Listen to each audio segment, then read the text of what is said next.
సాక్షి ఎడ్యుకేషన్.comకి స్వాగతం. నేను ప్రొఫెసర్ తమ్మా కోటిరెడ్డి, ఐబీఎస్ హైదరాబాద్లో ఎకనామిక్స్ డిపార్ట్మెంట్ హెడ్గాను మరియు ప్రొఫెసర్గాను ఉన్నాను. అలాగే పోటీ పరీక్షల్లో ముఖ్యంగా సివిల్ సర్వీస్ సంబంధించి గ్రూప్ 1కు సంబంధించి గత 20 సంవత్సరాలుగా నాకు అనుభవం ఉంది. ఈ అనుభవాన్ని దృష్టిలో పెట్టుకొని ఇండియన్ ఎకానమీ అనేటువంటి సబ్జెక్ట్ని ఏ విధంగా అధ్యయనం చేయాలి అనే దాని పట్ల నేను ఈ క్లాస్లో మీకు వివరించడం జరుగుతుంది. పోటీ పరీక్షల్లో ఇండియన్ ఎకానమీని ఒక టెక్నికల్ సబ్జెక్టుగా పరిగణించాలి. ముఖ్యంగా సివిల్ సర్వీస్ ప్రిలిమ్స్ మెయిన్ పరీక్షలతో పాటు రాష్ట్రాల స్థాయిలో ఉండేటటువంటి గ్రూప్ 1కు సంబంధించి ప్రిలిమ్స్ మెయిన్స్లో ఎకానమీ అనేది ఒక ప్రధానమైనటువంటి అంశం. అలాగే మీరు భారత ఆర్థిక వ్యవస్థను పరిశీలించినట్లయితే స్వాతంత్రం వచ్చిన తర్వాత భారత ఆర్థిక వ్యవస్థలో అనేక నిర్మాణాత్మక మార్పులు చోటు చేసుకున్నాయి. ముఖ్యంగా భారతదేశ జాతీయ ఆదాయంలో వ్యవసాయ రంగ వాటా తగ్గుతూ పారిశ్రామిక సేవా రంగ వాటా పెరిగాయి. మరోవైపు వృత్తుల వారీ విభజనలో మార్పులు చోటు చేసుకున్నాయి. వినియోగ వస్తు పరిశ్రమల స్థానంలో మూలధన వస్తు పరిశ్రమలు దేశంలో అభివృద్ధి చెందాయి. ఇన్ఫ్రాస్ట్రక్చర్ అనేది డెవలప్ అయింది. ముఖ్యంగా 1991 తర్వాత వివిధ రంగాలలో సంస్కరణలు చోటు చేసుకున్నాయి. ఈ అన్ని నిర్మాణాత్మక మార్పులను దృష్టిలో ఉంచుకొని ముఖ్యంగా ఇండియన్ ఎకానమీ సిలబస్ను రూపకల్పన చేయడం జరుగుతుంది. ఈ నిర్మాణాత్మక మార్పులు ప్రతి అంశానికి సంబంధించి వచ్చినటువంటి మార్పులను దృష్టిలో ఉంచుకొని ఈ విధంగా అధ్యయనం చేసినట్లయితే ఇండియన్ ఎకానమీ అనేది చాలా సులభంగా ఉంటుంది. మరోవైపు ఈ ఇండియన్ ఎకానమీతో పాటు మిగతా సబ్జెక్ట్స్ యొక్క క్వశ్చన్స్ని ఆన్సర్ చేసేటప్పుడు ముఖ్యంగా ప్రిలిమ్స్ కావచ్చు, మెయిన్స్ కావచ్చు, ఎకానమీ యొక్క అభివృద్ధి కోణం అనేది చాలా ప్రధానం. ముఖ్యంగా history, political science, geography, science and technology, environmental science ఈ సబ్జెక్ట్స్కి సంబంధించిన ప్రశ్నలు అధ్యయనం చేసే క్రమంలో ఇండియన్ ఎకానమీ యొక్క అభివృద్ధి కోణం అనేది ప్రధానం. ఈ విధంగా ఇండియన్ ఎకానమీ పైన మంచి అవగాహన కలిగి ఉంటే మిగతా సబ్జెక్ట్స్లోనూ మీకు క్వశ్చన్స్ ఆన్సర్ చేసే క్రమంలో చాలా సులభమవుతుంది. మరోవైపు ముఖ్యంగా మీరు ఇండియన్ ఎకానమీని పరిశీలించేటప్పుడు మీ ప్రిపరేషన్లో భాగంగా ఏదో ఒక టెక్స్ట్ బుక్కో పరిమితం, ఏదో ఒక స్టడీ మెటీరియల్కో పరిమితం కాకూడదు. ముఖ్యంగా మనకి కొన్ని స్టాండర్డ్ టెక్స్ట్ బుక్స్ ఉన్నాయి. అన్ని రకాల స్టాండర్డ్ టెక్స్ట్ బుక్స్లో మనకు అవసరమైనటువంటి అంశాలను మనం అధ్యయనం చేయాల్సి ఉంటుంది. మరోవైపు ఆబ్జెక్టివ్ క్వశ్చన్స్ నిమిత్తం ప్రిలిమ్స్లో భాగంగా మనం ప్రత్యేకంగా సమయాన్ని కేటాయించాల్సినటువంటి అవసరం లేదు. మెయిన్స్గా అధ్యయనం చేసే క్రమంలో మెయిన్స్లో ప్రతి టాపిక్ని అధ్యయనం చేసే క్రమంలో ఆ కాన్సెప్ట్తో పాటు ఆ concept day to day scenario అప్లికేషన్ను పరిశీలించే క్రమంలో మీరు ఆబ్జెక్టివ్ క్వశ్చన్స్ని సంబంధించి నోట్స్ రూపొందించుకోవాల్సినటువంటి అవసరం ఉంటుంది. మరోవైపు మనకు మార్కెట్లో లభ్యమయ్యే టెక్స్ట్ బుక్స్ ఒక టెక్స్ట్ బుక్స్కి మనం పరిమితమైనట్లయితే ముఖ్యంగా కరెంట్ అఫైర్స్ పట్ల మనకు అవగాహన ఏర్పడదు. మీకు కరెంట్ అఫైర్స్ పట్ల ఎక్కువ అవగాహన ఏర్పడాలంటే టెక్స్ట్ బుక్లో ఉన్నటువంటి కాన్సెప్ట్ని అధ్యయనం చేయడంతో పాటు మనకి ప్రతి సంవత్సరం లభించేటటువంటి ఎకనామిక్ సర్వే, బడ్జెట్ డాక్యుమెంట్స్, వివిధ మంత్రిత్వ శాఖల ద్వారా వచ్చినటువంటి పథకాల యొక్క లక్ష్యాలు, ఆ పథకాల అమలు తీరు, ఈ అంశాలను పరిశీలించినట్లయితే ఎకనామిక్ సర్వే, బడ్జెట్ డాక్యుమెంట్స్తో పాటు వివిధ మంత్రిత్వ శాఖలు సంబంధించినటువంటి పథకాలను ఆయా వెబ్సైట్ల నుండి సేకరించడం ద్వారా వాటిని పూర్తిగా అధ్యయనం చేసినట్లయితే కరెంట్ అఫైర్స్ పట్ల మీకు అవగాహన ఏర్పడుతుంది. ముఖ్యంగా సివిల్స్లో ప్రిలిమ్స్ మెయిన్స్ కావచ్చు, గ్రూప్ 1లో ప్రిలిమ్స్ మెయిన్స్ కావచ్చు, కరెంట్ బేస్డ్ క్వశ్చన్స్ ఎక్కువగా ఉన్నాయి. ఈ క్వశ్చన్స్ని మీరు ఆన్సర్ చేయాలంటే ఈ విధంగా అధ్యయనం చేయాల్సినటువంటి అవసరం ఉంటుంది. ఈ క్రమంలో ఈ ప్రిపరేషన్ ప్లాన్లో భాగంగా మొదటిగా నాన్ ఎకనామిక్ స్టూడెంట్స్కి సంబంధించి వీరు ఏ విధంగా సబ్జెక్టు పట్ల అవగాహన ఏర్పాటు చేసుకోవాలి అనేది పరిశీలించినట్లయితే మొదటిగా నాన్ ఎకనామిక్ స్టూడెంట్స్ కొన్ని ఎకనామిక్స్లో కొన్ని పదాల పట్ల అవగాహన ఏర్పరచుకోవాలి. ముఖ్యంగా మీరు భారతదేశాన్ని గమనించినట్లయితే స్వాతంత్రం వచ్చిన సమయంలో భారతదేశం వెనుకబడిన ఆర్థిక వ్యవస్థ. 1951లో ప్రణాళికలు ప్రారంభమైన తర్వాత భారత ఆర్థిక వ్యవస్థ వెనుకబడిన ఆర్థిక వ్యవస్థ నుంచి అభివృద్ధి చెందుతున్న వ్యవస్థగా రూపాంతరం చెందింది. అంటే ఈ క్రమంలో ప్రణాళికాపరంగా అనేక అభివృద్ధి కార్యక్రమాలు చేపట్టడం జరిగింది. తద్వారా పారిశ్రామిక సేవా రంగాల్లో వృద్ధి సాధ్యమైంది. తద్వారా భారతదేశం అభివృద్ధి చెందినటువంటి వ్యవస్థగా రూపాంతరం చెందింది. 1991 తర్వాత సంస్కరణ నేపథ్యంలో భారతదేశం వేగంగా అభివృద్ధి చెందుతున్నటువంటి ఆర్థిక వ్యవస్థగా ఫాస్టెస్ట్ గ్రోయింగ్ ఎకానమీగా రూపాంతరం చెందింది. ప్రస్తుతం మీరు గమనించి ఉండొచ్చు. ఫర్ ఎగ్జాంపుల్, భారతదేశం ప్రపంచంలో 3వ అతిపెద్ద పర్చేజింగ్ పవర్ ప్యారిటీ కలిగినటువంటి ఆర్థిక వ్యవస్థ. జీడిపి పరంగా పర్చేజింగ్ పవర్ ప్యారిటీ విషయంలో 3వ అతిపెద్ద ఆర్థిక వ్యవస్థగా భారతదేశాన్ని గమనిస్తాం.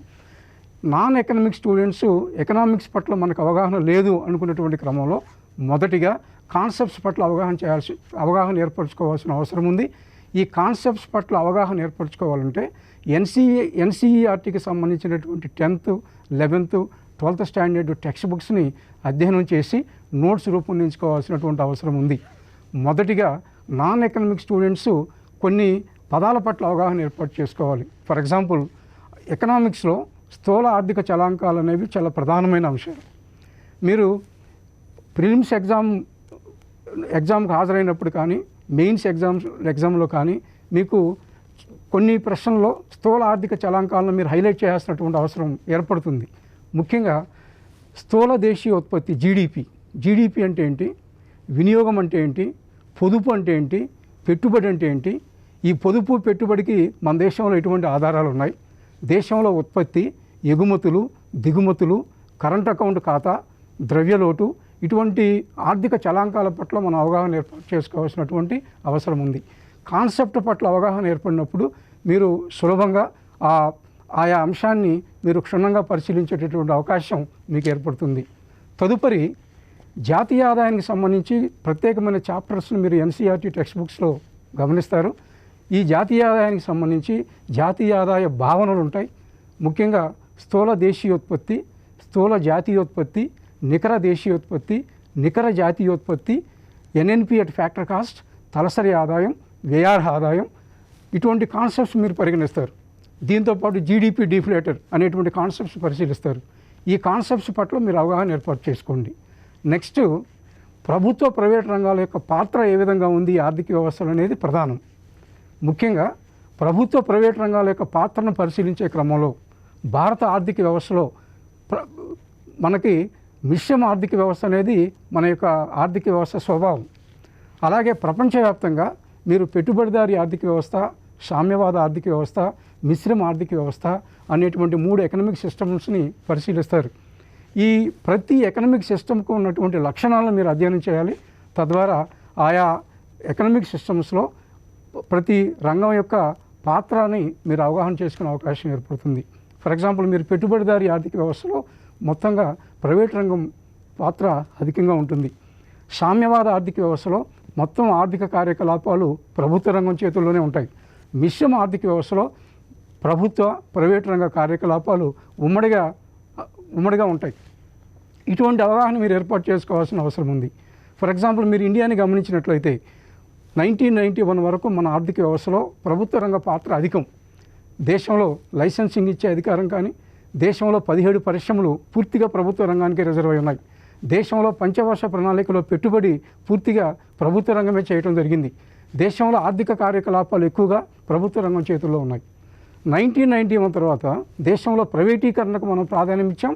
తద్వారా భారత ఆర్థిక వ్యవస్థ ప్రభుత్వ రంగం నుంచి ప్రైవేటు రంగ ప్రాధాన్యత వైపు మరలింది. ఇటువంటి అంశం పట్ల నాన్ ఎకనామిక్ స్టూడెంట్స్ కొంత అవగాహన ఏర్పాటు చేసుకోవాలి.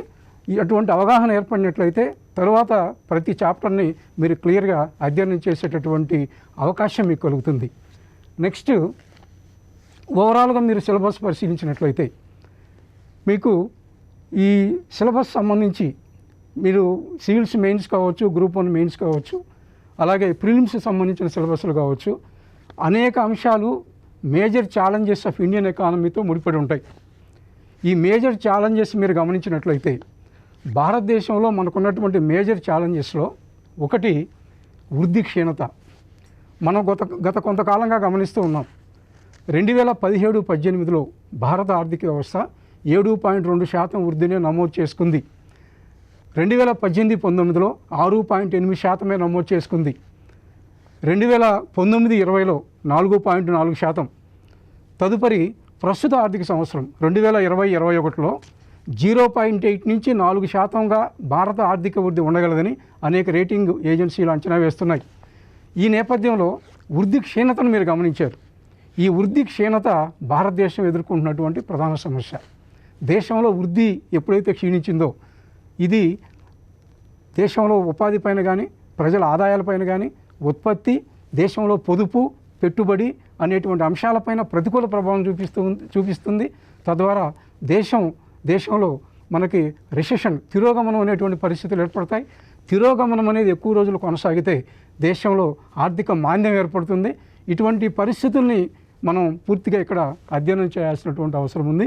దీన్ని భారతదేశం ఎదుర్కొన్నటువంటి ప్రస్తుతం ఒక ప్రధానమైనటువంటి సమస్యగా మనం పరిగణిస్తాం. నెక్స్ట్, దేశంలో పెట్టుబడి రేటు గమనించినట్లయితే, ఫర్ ఎగ్జాంపుల్ గత 3 సంవత్సరాలుగా దేశంలో పెట్టుబడి రేటు జీడిపిలో 30% పరిమితమైంది. అభివృద్ధి చెందినటువంటి దేశాల్లో పెట్టుబడి రేటు జీడిపిలో, ఆయా దేశాల జీడిపిలో 45 నుంచి 50% వరకు ఉన్నాయి. పెట్టుబడి రేటు అధికంగా ఉంటే అధిక జీడిపి వృద్ధి సాధ్యమవుతుంది. కానీ భారతదేశంలో పెట్టుబడి క్షీణత వల్ల ఈ వృద్ధి రేటు తగ్గుతూ ఉన్నది. ఈ పెట్టుబడి రేటు తగ్గడానికి దేశంలో ఎటువంటి కారణాలు అవుతున్నాయి అనేటువంటి అంశాలని ప్రిలిమ్స్కి ప్రిపేర్ అయ్యే వాళ్ళు అధ్యయనం చేయాల్సి ఉంటుంది. మెయిన్స్కి ప్రిపేర్ అయ్యేటువంటి వారు కూడా ఈ పెట్టుబడికి ఉన్నటువంటి ఆధారాలు ఏంటి, ఈ పెట్టుబడి వృద్ధి ఎందుకు తగ్గుతుంది అనేటువంటి అంశాన్ని థియరిటికల్గా అధ్యయనం చేసి నోట్స్ రూపొందించుకోవాల్సినటువంటి అవసరం ఉంది. తదుపరి, ఇటీవల కాలంలో మనం భారత ఆర్థిక వ్యవస్థలో గమనించాం, ముఖ్యంగా ప్రభుత్వ రంగ బ్యాంకులకు ప్రభుత్వం రీక్యాపిటలైజేషన్ చేయటం జరిగింది. ఈ రీక్యాపిటలైజేషన్ వల్ల ప్రభుత్వ రంగ బ్యాంకులు ఈ ఆర్థికంగా పుంజుకొని వివిధ రంగాలకు ఎక్కువగా పరపతినిస్తాయని, తద్వారా దేశంలో ఆర్థిక కార్యకలాపాలు పెరిగి వృద్ధి పెరుగుతుందని మనం భావించడం జరిగింది. కానీ రీక్యాపిటలైజేషన్ జరిగిన తర్వాత కూడా ఇప్పటికీ భారత ఆర్థిక వ్యవస్థలో బ్యాంకింగ్ రంగంలో వృద్ధి అనేది మనకి ఏ విధంగా కనిపించడం లేదు. ఇప్పటికీ రికవరీ కాని రుణాల సమస్య బ్యాంకింగ్ రంగంలో పెరిగింది. మరొక వైపు కార్పొరేట్ రంగం పైన కూడా అధిక ఒత్తిడి పెరుగుతూ ఉన్నది. ఇది భారతదేశం ఎదుర్కొంటున్నటువంటి మరో సమస్యగా మనం పరిగణిస్తాం. తదుపరి, వస్తువు మరియు సేవల పన్ను పరిశీలించినట్లయితే, వస్తువు మరియు సేవల పన్నుకు సంబంధించి రాబడిలో క్షీణతను మనం గమనిస్తూ ఉన్నాం. ముఖ్యంగా ఇటీవల కాలంలో కేంద్ర ప్రభుత్వం రాష్ట్ర ప్రభుత్వాలకు పన్నుల వాటా పంచేటటువంటి క్రమంలో ఈ సకాలంలో రాష్ట్రాల వాటా ఇవ్వలేకపోయింది. దీంతోపాటు రాష్ట్ర ప్రభుత్వాలకు ఇచ్చేటటువంటి ఆయా రాష్ట్రాల జిఎస్టీ వాటాలో జాప్యం జరిగింది. మరోవైపు జిఎస్టీకి సంబంధించి రాష్ట్రాలకు ఇచ్చే అడ్వాన్స్లో జాప్యం జరిగింది. తద్వారా రాష్ట్ర ప్రభుత్వాలు అనేక ఆర్థిక సమస్యలను ఎదుర్కొన్నాయి. ఇది తద్వారా రాష్ట్ర ప్రభుత్వాలపై ఆర్థిక భారం పెరిగి రాష్ట్ర ప్రభుత్వాలు అనేక కార్యక్రమాలను ఇంప్లిమెంట్ చేయలేకపోయాయి. ఇది ఒక సమస్యగా మనం ఇక్కడ పరిగణించాం. మరొక వైపు దేశంలో పారిశ్రామిక అభివృద్ధిని గమనించినట్లయితే, పారిశ్రామిక రంగంలో 8 కీలక రంగాలు వృద్ధి క్షీణిస్తూ ఉన్నది. ఇవి ముఖ్యమైనటువంటి ఇన్ఫ్రాస్ట్రక్చర్ ఇండస్ట్రీస్ భారతదేశానికి సంబంధించి. ఈ వృద్ధి క్షీణత వల్ల ఇండెక్స్ ఆఫ్ ఇండస్ట్రియల్ ప్రొడక్షన్ తగ్గుతూ ఉంది. ఇండెక్స్ ఆఫ్ ఇండస్ట్రియల్ ప్రొడక్షన్ వృద్ధి తగ్గుతూ ఉంది. ఈ విధంగా మరొక వైపు ఎంఎస్ఎంఈ రంగం అనేక సమస్యలు ఎదుర్కొంటూ ఉంది. ఇటీవల కాలంలో ప్రభుత్వం ప్రకటించినటువంటి ఆర్థిక ప్యాకేజ్ సంబంధించిన అంశాలను మనం ఇక్కడ పరిశీలించాల్సి ఉంటుంది. దీనికి సంబంధించి ప్రిలిమ్స్, మెయిన్స్లో కూడా ప్రశ్నలు అడిగేటటువంటి అవకాశం ఉంది. తదుపరి, ఎకనామిక్ ఇన్ఈక్వాలిటీస్. ఇది సాధారణంగా భారత ఆర్థిక వ్యవస్థలో మనం గమనించేటటువంటి ఒక ఛాలెంజ్. దేశంలో ఆర్థిక అసమానతలు పెరుగుతూ ఉన్నాయి. ఈ ఆర్థిక అసమానతలను ప్రజల వినియోగ వ్యయంలో వ్యత్యాసాల ఆధారంగా లెక్కిస్తాం. ఇక్కడ సివిల్స్, ప్రిలిమ్స్కి ప్రిపేర్ అయ్యేటటువంటి విద్యార్థులు ముఖ్యంగా ఆర్థిక అసమానతను పరిశీలించాల్సినటువంటి అవసరం ఉంది. ఇటువంటి ఎకనామిక్ ఇన్ఈక్వాలిటీస్ అనేది మీకు ఎకనామిక్స్కి సంబంధించిన ఎస్ఏస్లో ఎకనామిక్స్కి సంబంధించినటువంటి ఒక ఎస్ఏగా కూడా పరిగణించాల్సిన అవసరం ఉంది. తదుపరి, యుఎస్ చైనా ట్రేడ్ వార్. గత 2 సంవత్సరాలుగా మనం గమనిస్తూ ఉన్నాం. అమెరికా చైనాల మధ్య జరిగే వాణిజ్య యుద్ధం వల్ల ఆ ప్రభావం అనేక దేశాలపైన, కొన్ని దేశాలపైన ధనాత్మకమో కొన్ని దేశాలపైన రుణాత్మకంగానో కనిపించింది. చైనాకు సంబంధించినటువంటి అనేక ఉత్పత్తులపై అమెరికా దిగుమతి సుంకాన్ని అధికంగా విధించినందువల్ల ట్రేడ్ డైవర్సిఫికేషన్ అనేది జరిగింది. తద్వారా భారతదేశం కొంతవరకు బెనిఫిట్ పొందడం జరిగింది. ఇటువంటి అంశాలని కూడా మనం ఇక్కడ పరిశీలించాల్సినటువంటి అవసరం ఉంటుంది. ఆక్యుపేషనల్ స్కిల్స్లో భాగంగా దేశంలో వృత్తి నైపుణ్యత మెరుగుపడటం లేదు. దేశంలో అసంఘటిత రంగ కార్యకలాపాలు ఎక్కువగా ఉన్నాయి. భారతదేశానికి సంబంధించినటువంటి శ్రామిక శక్తిలో 15-16% మాత్రమే నైపుణ్యత కలిగినటువంటి శ్రామికులు.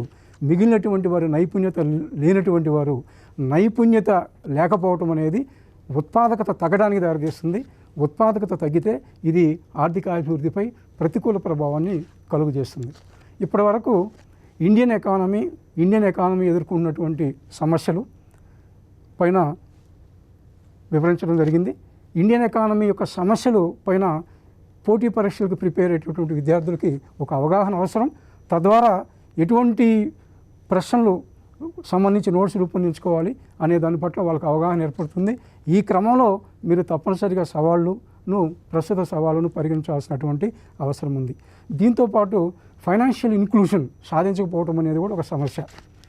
బ్యాంకింగ్ రంగం లేనటువంటి ప్రాంతాల్లో బ్యాంకింగ్ కార్యకలాపాలను పెంపొందించాలని ఒక లక్ష్యంగా తీసుకున్నాం. ఇప్పటికీ బ్యాంకింగ్ కార్యకలాపాలు లేనటువంటి ప్రాంతాలు ఇప్పటికీ మిగిలిపోయాయి. మరొక వైపు ఇన్క్లూజివ్ గ్రోత్ అనేది మనం ఒక లక్ష్యంగా తీసుకున్నప్పటికీ ఇప్పటికీ ఇన్క్లూజివ్ గ్రోత్ సాధనలో మనం వెనకబడ్డాం. ఇప్పటికీ దేశంలో కొన్ని వర్గాల ప్రజలు దేశం సాధించే వృద్ధి వల్ల ఎటువంటి ప్రయోజనాన్ని పొందలేకపోయారు. ఇటువంటి అంశాలను మీరు పూర్తిగా అధ్యయనం చేయాల్సి ఉంటుంది. తదుపరి ప్రతి అంశానికి సంబంధించి ప్రిలిమ్స్, మెయిన్స్లో క్వశ్చన్స్ ఏ విధంగా ఉంటాయి, మీరు ఏ విధంగా ఆ క్వశ్చన్స్ ఆన్సర్ చేయాలి అనే దాని గురించి వివరించడం జరుగుతుంది. మొదటిగా నేషనల్ ఇన్కమ్ అనేటువంటి చాప్టర్ని మీరు పరిశీలించినట్లయితే మీరు ప్రిలిమ్స్లో కావచ్చు, మెయిన్స్లో కావచ్చు, అది సివిల్స్ ఎగ్జామ్ కావచ్చు, గ్రూప్ 1 ఎగ్జామ్ కావచ్చు, నేషనల్ ఇన్కమ్ అనేది ఒక ప్రధానమైనటువంటి చాప్టర్. ఈ చాప్టర్ని మీరు అధ్యయనం చేసే క్రమంలో ముఖ్యంగా ప్రిలిమ్స్ సంబంధించి మీరు మొదటిగా కాన్సెప్ట్స్ పట్ల అవగాహన ఏర్పరచుకోండి. ఈ కాన్సెప్ట్స్ పట్ల కొంత అవగాహన వచ్చిన తర్వాత జాతీయ ఆదాయాన్ని ఎలా లెక్కించాలి, జాతీయ ఆదాయాన్ని లెక్కించడంలో ఏ సమస్యలు ఏర్పడుతున్నాయి అనే అంశాల పట్ల మీరు అవగాహన ఏర్పరచుకోవాలి. ముఖ్యంగా సివిల్స్, గ్రూప్ 1 మెయిన్స్లో ఒకప్పుడు ఒక టైంలో ట్రెడిషనల్ కొన్ని క్వశ్చన్స్ జనరల్గా ఎగ్జామ్స్లో వచ్చేవి. కానీ ఇప్పుడు వచ్చేటటువంటి క్వశ్చన్స్ కరెంట్ అఫైర్స్కి అన్వయించి క్వశ్చన్స్ ఇవ్వడం జరుగుతూ ఉంది. ఫర్ ఎగ్జాంపుల్, మీరు భారతదేశంలో జీడిపిని గమనించినట్లయితే ఇప్పటివరకే మనం చెప్పుకున్నాం జీడిపి వృద్ధి క్షీణిస్తూ ఉన్నది అనేటువంటి అంశాన్ని మీరు తెలుసుకున్నారు. కానీ ఈ జీడిపి అనే దాన్ని మీరు ఆర్థికాభివృద్ధికి సమగ్ర కొలమానంగా భావిస్తారా అనేటువంటి క్వశ్చన్స్ నేరుగా వచ్చేటటువంటి అవకాశాలు ఉన్నాయి. ఇటువంటి క్వశ్చన్స్ అధ్యయనం చేసే క్రమంలో మీకు ఏదో ఒక టెక్స్ట్ బుక్ మీరు పరిమితం కాకూడదు.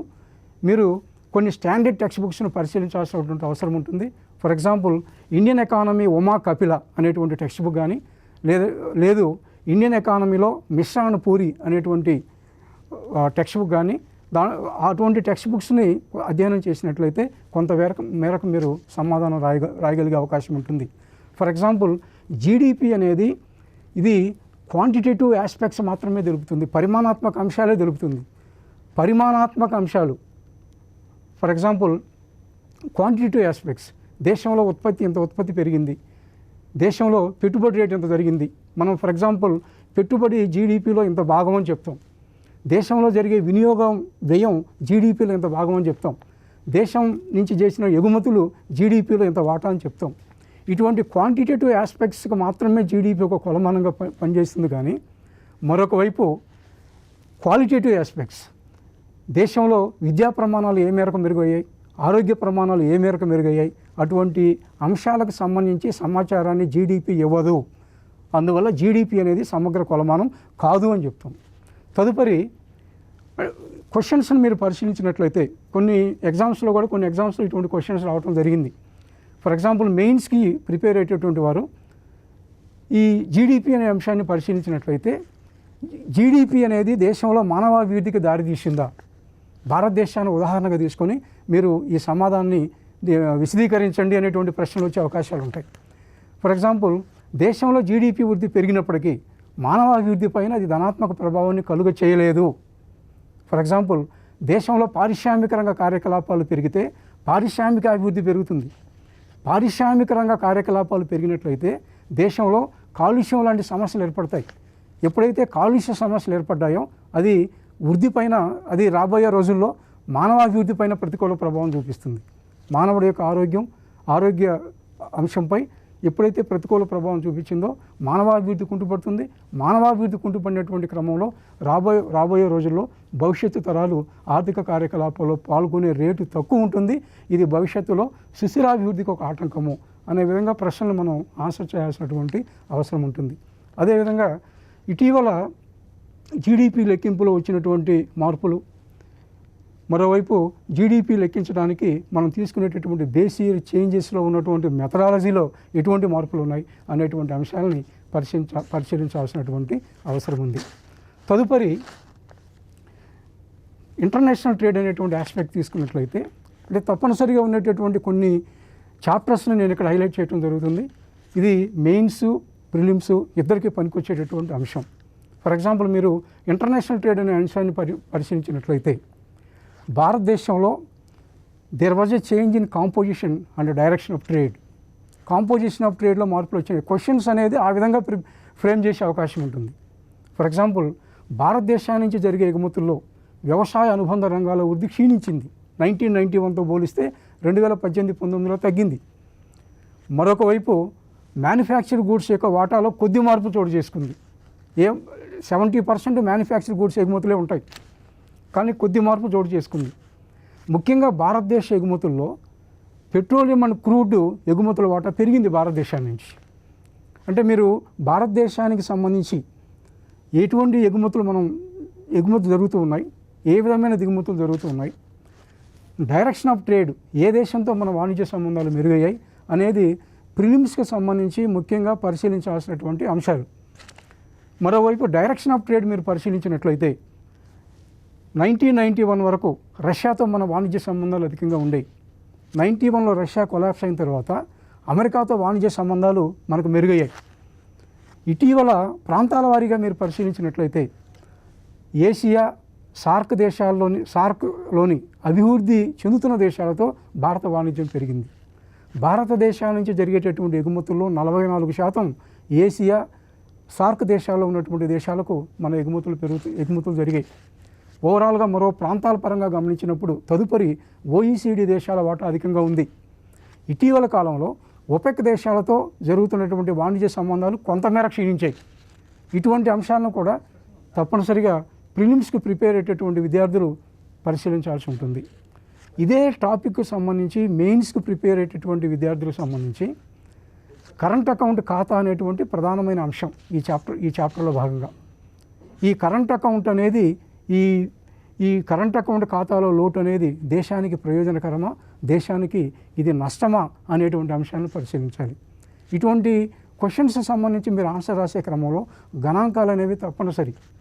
మీకు గణాంకం పైన కొంత అవగాహన ఉన్నప్పుడే కరెంట్ అఫైర్స్ రిలేటెడ్ క్వశ్చన్స్ని మీరు పూర్తిగా ఆన్సర్ చేయగలుగుతారు. తద్వారా మీకు వచ్చేటటువంటి మార్కులు కూడా కొంత అధికంగా ఉంటాయి. గణాంకాలు అవసరమైన చోట గణాంకాలను మీరు తప్పనిసరిగా ఉపయోగించాల్సినటువంటి అవసరం ఉంది. ముఖ్యంగా ఫర్ ఎగ్జాంపుల్ కరెంట్ అకౌంట్ ఖాతాను ఎక్స్ప్లెయిన్ చేసే క్రమంలో మనకి ఏ టైంలో కరెంట్ అకౌంట్ ఖాతాలు పెరిగినాయి, కరెంట్ అకౌంట్ ఖాతా లోటు పెరిగింది, ఏ టైంలో కొద్ది కాలమే మనకి కరెంట్ ఖాతాలో మిగులు అనేది కొద్ది పీరియడ్లోనే ఉంది.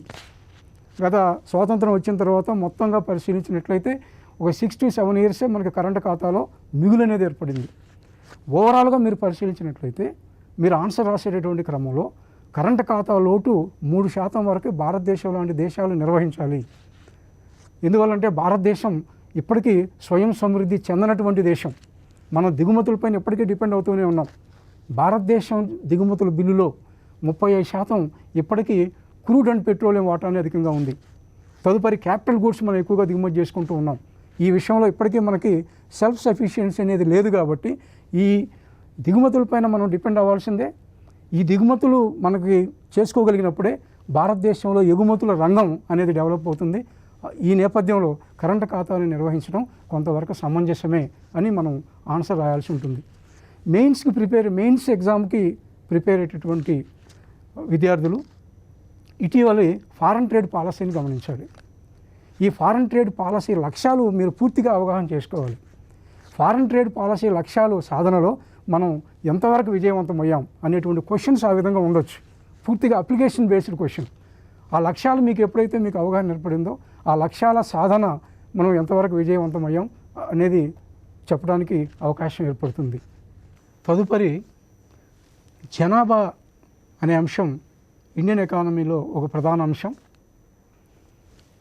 ప్రిలిమ్స్కి ప్రిపేర్ అయ్యేటటువంటి విద్యార్థులు జనాభా వృద్ధి ఏ విధంగా జరిగింది, వివిధ దశకాల వారీగా జనాభా వృద్ధి పరిశీలించాలి. జనాభా విధానం 2020 లక్ష్యాలు పరిశీలించాలి. అదేవిధంగా 2011 సెన్సెస్కు సంబంధించి జనాభా అంశాలన్నీ పరిగణించాలి. ముఖ్యంగా ఇటీవల పోటీ పరీక్షల్లో మీరు గమనించి ఉండొచ్చు, ఈ జనాభా అనేటువంటి చాప్టర్ సంబంధించి కల్టివేటర్స్ మొత్తం దేశంలో వ్యవసాయదారులు ఎంతమంది, అలాగే అగ్రికల్చర్ లేబర్ వ్యవసాయ శ్రామికులు ఎంతమంది అనేటువంటివి ఇటీవల అగ్రికల్చర్ సెన్సెస్ 2015-16 సెన్సెస్ వచ్చినాయి. ఆ 2015-16 సెన్సెస్లో ఈ కల్టివేటర్స్ అగ్రికల్చర్ లేబర్ సంబంధించినటువంటి గణాంకాలను మీరు సేకరించవలసినటువంటి అవసరం ఉంటుంది. ఇదే విధంగా మెయిన్స్కి ప్రిపేర్ అయ్యేటటువంటి విద్యార్థులు ఇదే అంశానికి సంబంధించి డెమోగ్రాఫిక్ డివిడెంట్ అనేటువంటి అంశం పైన మీరు ఎక్కువగా దృష్టి కేంద్రీకరించాల్సినటువంటి అవసరం ఉంది. భారతదేశం డెమోగ్రాఫిక్ డివిడెండ్ వల్ల ప్రయోజనం పొందుతుంది అని మనం భావించడం జరుగుతుంది. అయితే ఈ డెమోగ్రాఫిక్ డివిడెండ్ పొందే విషయంలో భారతదేశానికి కొన్ని పరిమితులు ఉన్నాయి. ఇటువంటి అంశాలని ఈ చాప్టర్ నుంచి మీరు అధ్యయనం చేయాల్సి ఉంటుంది. తదుపరి తప్పనిసరిగా మీకు ప్రిలిమ్స్ కానీ మెయిన్స్లో కానీ ఉండేటటువంటి అంశాల్లో 3 ప్రధానమైన అంశాలు ఉన్నాయి. 1 ద్రవ్య విధానం, 2 కోశ విధానం, 3 ఎక్స్చేంజ్ రేట్ పాలసీ, వినిమయ రేటు విధానం. ఫర్ ఎగ్జాంపుల్, దేశంలో ద్రవ్య విధానాన్ని మీరు పరిశీలించినట్లయితే ప్రిలిమ్స్కి ప్రిపేర్ అయ్యేటటువంటి విద్యార్థులు ఈ చాప్టర్ని అధ్యయనం చేసే క్రమంలో రిజర్వ్ బ్యాంక్ ఆఫ్ ఇండియా ద్రవ్య విధాన లక్ష్యాల పట్ల మీకు అవగాహన ఉండాలి. నంబర్ 2, ఈ ద్రవ్య విధాన సాధనాలు ఉన్నాయి. ఫర్ ఎగ్జాంపుల్, మీరు repo rate, reverse repo rate, marginal standing facility, bank rate, బహిరంగ మార్కెట్ చర్యలు, ఇటువంటి కాన్సెప్ట్స్ పట్ల మీకు అవగాహన కావాలి. దీంతోపాటు రిజర్వ్ బ్యాంక్ ఆఫ్ ఇండియా పరపతి నియంత్రణ సంబంధించి పరిమాణాత్మక ఆంక్షలు, గుణాత్మక నియంత్రణ చర్యలు, పరిమాణాత్మక నియంత్రణ చర్యలు, గుణాత్మక నియంత్రణ చర్యలు, ఆ చర్యల పట్ల మీకు అవగాహన ఉండాలి. మీరు పాత ప్రశ్నపత్రాలు పరిశీలించినట్లయితే పరపతి నియంత్రణకు సంబంధించి గుణాత్మక, పరిమాణాత్మక అంశాలకు సంబంధించి కొన్ని ప్రశ్నలు మీరు గమనిస్తారు. మరోవైపు ఇటీవల కాలంలో చోటు చేసుకున్నటువంటి ద్రవ్య విధానంలో వచ్చినటువంటి కొన్ని మార్పులు. ఫర్ ఎగ్జాంపుల్, దేశంలో తిరోగమనం, వృద్ధి క్షీణత ఉన్నటువంటి క్రమంలో రిజర్వ్ బ్యాంక్ ఆఫ్ ఇండియా విస్తరణ ద్రవ్య విధానం అవలంబిస్తుంది. దేశంలో ద్రవ్యోల్బణం ఉండేటటువంటి పరిస్థితుల్లో రిజర్వ్ బ్యాంక్ ఆఫ్ ఇండియా సంకుచిత ద్రవ్య విధానం, కాంట్రాక్షనరీ మానిటరీ పాలసీ అవలంబిస్తుంది. ఇటువంటి అంశాలను కూడా ప్రిలిమ్స్కు ప్రిపేర్ అయ్యేటువంటి విద్యార్థులు పరిశీలించాలి. ఇక మెయిన్స్కు ప్రిపేర్ అయ్యేటటువంటి విద్యార్థులు ఇదే ద్రవ్య విధానము అనేటువంటి అంశానికి సంబంధించి సివిల్స్ కావచ్చు, గ్రూప్ 1 కావచ్చు, మీరు ద్రవ్య విధానాన్ని పరిశీలించినట్లయితే రిజర్వ్ బ్యాంక్ ఆఫ్ ఇండియా ద్రవ్య విధాన లక్ష్యాల సాధనలో ఇప్పటికీ వెనుకబడిందని చెప్తాం. ఇటువంటి అంశాన్ని ఎగ్జామినర్ అడిగేటటువంటి అవకాశం ఉండొచ్చు. ఇటువంటి ప్రశ్నను మనం ఆన్సర్ ఖచ్చితంగా రాయాలంటే సబ్జెక్టు పట్ల కొంత అవగాహన అనేది తప్పనిసరి. ఫర్ ఎగ్జాంపుల్, ద్రవ్య విధానం యొక్క ప్రధాన లక్ష్యం ధరల స్థిరత్వం. ఇప్పటివరకు ప్రైస్ స్టెబిలిటీ సాధనలో మనం విజయవంతం కాలేకపోయాం. అంటే ద్రవ్య విధాన సాధనాల రేట్లను రిజర్వ్ బ్యాంక్ ఆఫ్ ఇండియా పరిస్థితులకు అనుగుణంగా మారుస్తున్నప్పటికీ లక్ష్యాల సాధనలో వెనుకబడింది. మనం ఇటీవల కాలంలో గమనించాం. Repo rate, reverse repo rate, నగదు నిల్వల నిష్పత్తి, ఈ విధాన రేట్లను తగ్గించడం జరిగింది. తద్వారా రిజర్వ్ బ్యాంకు యొక్క లక్ష్యం దేశంలో పరపతి ప్రవాహాన్ని పెంచాలి, ద్రవ్యత్వం పెంచాలి, తద్వారా వివిధ రంగాలకు లభించే పరపతి పెరగాలి, తద్వారా దేశంలో వృద్ధి మెరుగవ్వాలనేది రిజర్వ్ బ్యాంక్ ఆఫ్ ఇండియా యొక్క విస్తరణ ద్రవ్య విధానం యొక్క లక్ష్యం, ప్రస్తుతం అవలంబిస్తున్నటువంటి ద్రవ్య విధాన లక్ష్యం. ఎందుకు మనం ఈ లక్ష్యాల సాధనలో ఇప్పటికీ వెనకబడ్డాం అనేదానికి ఈ ద్రవ్య విధానానికి సంబంధించి అమల్లో కొన్ని పరిమితులు ఉన్నాయి. వాటిని మీరు అధ్యయనం చేయాల్సినటువంటి అవసరం ఉంది. ఇక తదుపరి కోశ విధానానికి సంబంధించి, కోశ విధానంలో భాగంగా దీని నుంచి తప్పనిసరిగా మనం ప్రిలిమ్స్లో కావచ్చు, మెయిన్స్లో కావచ్చు, అది గ్రూప్ 1 కావచ్చు, సివిల్స్ కావచ్చు, కొన్ని క్వశ్చన్స్ వచ్చే అవకాశం ఉంది. ముఖ్యంగా ప్రిలిమ్స్కి సంబంధించి మీరు పాత ప్రశ్నపత్రాలు గమనించినట్లయితే దేశంలో పన్నుల వ్యవస్థ, ఫర్ ఎగ్జాంపుల్ ప్రత్యక్ష పన్నులు, పరోక్ష పన్నులు, మన పన్నుల వ్యవస్థ పురోగామి విధానమా, తిరోగామి విధానమా, అనుపాత పన్ను విధానం అంటే ఏంటి, ఇటువంటి దేశంలో అధిక రాబడినిచ్చే పన్నులు ఏంటి, ఇటువంటి అంశాలను పరిగణించాలి. మరోవైపు కోశ విధానంలో మరో అంశం ప్రభుత్వ వ్యయం. గవర్నమెంట్ చేసినటువంటి ఖర్చులో అభివృద్ధి వ్యయం ఎంత, అభివృద్ధియేతర వ్యయం ఎంత, ఏ అభివృద్ధి వ్యయాల్లో ఏ అంశాలు ఉంటాయి, ఆ అంశాల పట్ల ప్రిలిమ్స్ హాజరయ్యే విద్యార్థులకు అవగాహన అవసరం. మరొక వైపు కోశ విధానాన్ని అధ్యయనం చేసే క్రమంలో ప్రభుత్వ రుణానికి సంబంధించి కొంత అవగాహన అవసరం.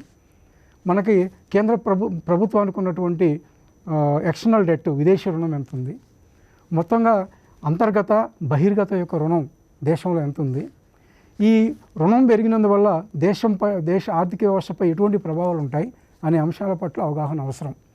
ఇదే సబ్జెక్ట్కి సంబంధించి డెఫిసిట్ ఫైనాన్సింగ్, లోటు ద్రవ్యము అనేటువంటి అంశాన్ని కూడా పరిశీలించాలి. ఈ అంశాలు ప్రిలిమ్స్ విద్యార్థులు వీటి పట్ల నోట్స్ రూపొందించుకోవాలి. దీంతోపాటు ఆర్థిక సంఘానికి సంబంధించి ఇప్పుడు 15వ ఆర్థిక సంఘం మొదటి సంవత్సరానికి సంబంధించి నివేదిక సమర్పించింది.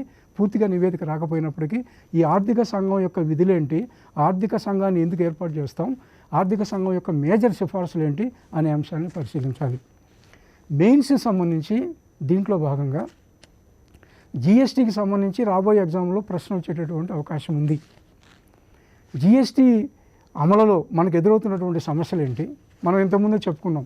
2018-19తో పోల్చినప్పుడు 2019-20లో జిఎస్టీ రాబడి వృద్ధి క్షీణించింది. మరొక వైపు దేశంలో ట్యాక్స్ కలెక్షన్ ఛార్జెస్లో కూడా ఇటీవల కాలంలో కొంత పెరుగుదల ఏర్పడింది. ఈ జిఎస్టీ అమల్లో మనకు ఎదురవుతున్నటువంటి సమస్యలు ఏంటి, అటువంటి సమస్యల అవగాహన సంబంధించి మనకి ప్రశ్నలు వచ్చే అవకాశం ఉంది. తదుపరి ఎఫ్ఆర్బిఎం చట్టం అనేది మెయిన్స్కి సంబంధించి ఒక ప్రధాన అంశంగా మీరు పరిగణించాలి. ఇటీవల కేంద్ర ప్రభుత్వం ఎఫ్ఆర్బిఎం చట్టంలో భాగంగా ద్రవ్యలోటు పరిమితిని 3% నుంచి 5% పెంచడం జరిగింది. తద్వారా రాష్ట్ర ప్రభుత్వాలు అధికంగా రుణాలు చేస్తాయి. తద్వారా దేశంలో రుణభారం పెరుగుతుంది, రాష్ట్రాల రుణభారం పెరుగుతుంది.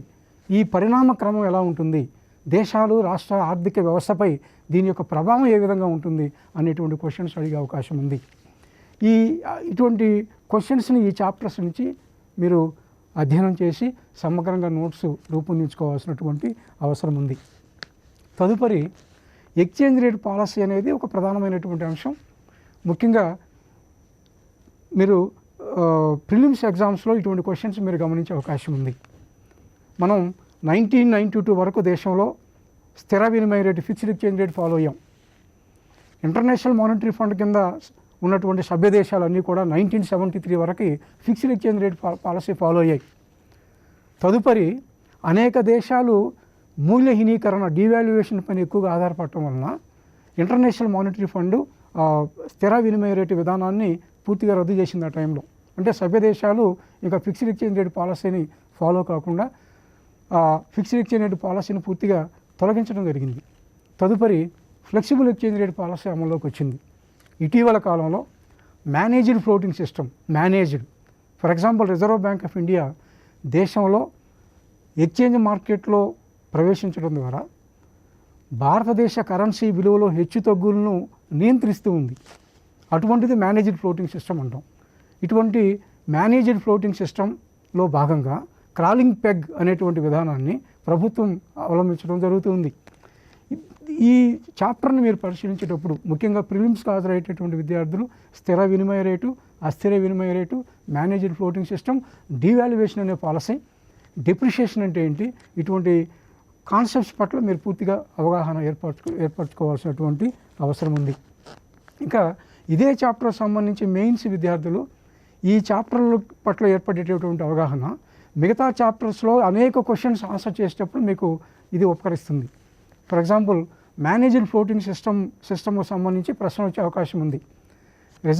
ఈ రూపాయి హెచ్చుతగ్గుల విషయంలో రిజర్వ్ బ్యాంక్ ఆఫ్ ఇండియా అవలంబించేటటువంటి విధానం ఏంటి, ఈ రూపాయి మూల్యహీనీకరణ కారణంగా మీరు కొంతకాలంగా గమనిస్తూ ఉన్నాం, day by day against American dollar Indian currency value is డెప్రిషియేటింగ్.